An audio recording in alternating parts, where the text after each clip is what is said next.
Lesson 1.6 of Macro Perspective of Tourism and Hospitality. Hello students! This module will tackle the unique characteristics that differentiates tourism and hospitality from the other industries. At the end of this presentation, the student should be able to explain the special characteristics of tourism and hospitality that makes it different from other industries. So what is so special about tourism compared to the producing or trading industries? The characteristics of the tourism product and general product are not at all the same. There are many differences in their characteristics. Hence, this is what we are going to take up today. The tourism product is not brought to the consumer. Rather, the tourist has to travel and go to the product to consume it. In tourism, you have to travel to Barcelona, Spain, to experience and see the Familia Sagrada as shown here. In other industries, an item manufactured in a factory is brought to the wholesaler and retailer and ultimately to the consumer.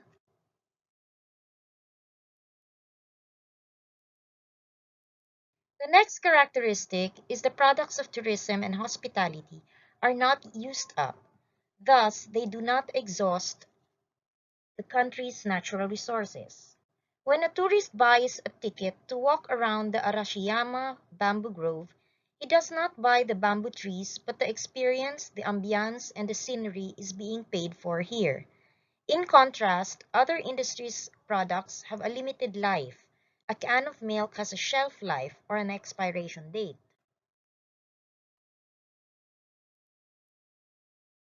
Tourism and hospitality is a labor-intensive industry. It requires more manpower than other industries. According to the recommendation of the World Tourist Organization, the optimum number of staff per 10 rooms in a 3-star hotel is around 8 persons. In a 4-star hotel, around 12 persons.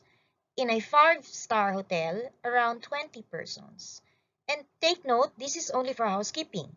A hotel has to have staff to man the front desk, the kitchen, the hotel restaurants, the gym, and for every service that they offer.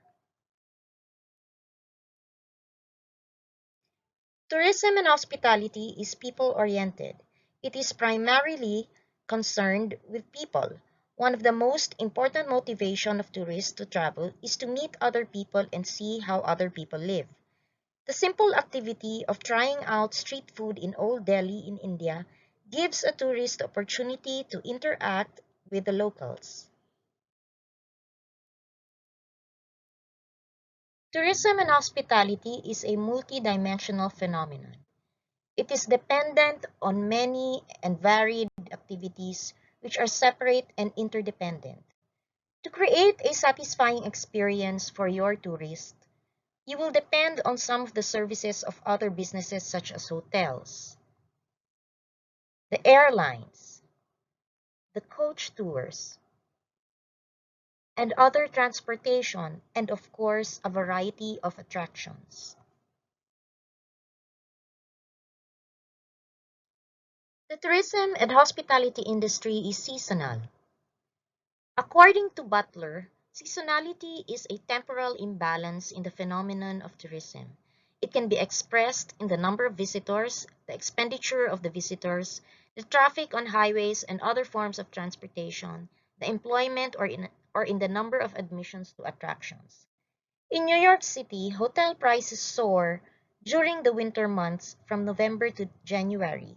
This results in increased revenue. These months are New York City's peak season.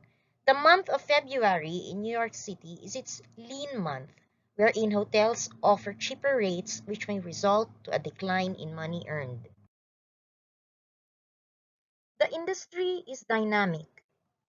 It is characterized by the changing ideas and attitudes of its customers and therefore must be prepared to adjust to these changes. Tourists today are no longer just visual, but more experiential. Visiting a Shisa face pottery in Okinawa, Japan, to watch them make these masks is no longer enough. Tourists would appreciate it more if they themselves can participate in the process of making these wonderful masks out of brown sugar. The tourism and hospitality industry is a fast-growing sector and is composed of a myriad of activities. Keep in mind that the unique characteristics that we just took up will give you a better perspective of what our industry is all about. Thank you.